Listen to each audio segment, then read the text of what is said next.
ఓం సుముఖాయ నమః. ఓం శ్రీ గురుభ్యో నమః. ఓం జగద్గురు శంకర భగవత్పాదాచార్య నమః.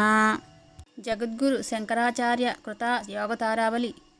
ఈ గ్రంథం గురించి అయితే మన సిద్ధ విద్య గురించి, నెక్స్ట్ క్రియాయోగం గురించి, ఇలా మనకు నాదానుసంధానం గురించి దీంట్లో చాలా వివరంగా చెప్పారు.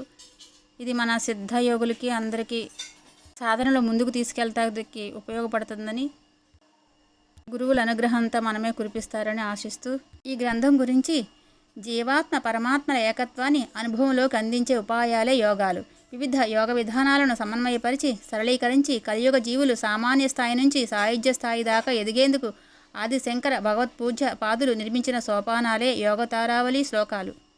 అవతారిక. తారావళి అంటే నక్షత్రమాల, అంటే 27 సంఖ్య. జగద్గురులైన శంకర భగవత్పాదులు 27 శ్లోకాలలో వివిధ యోగ విద్యలను ప్రతిపాదిస్తున్నారు కనుక ఈ గ్రంథానికి యోగ తారావళి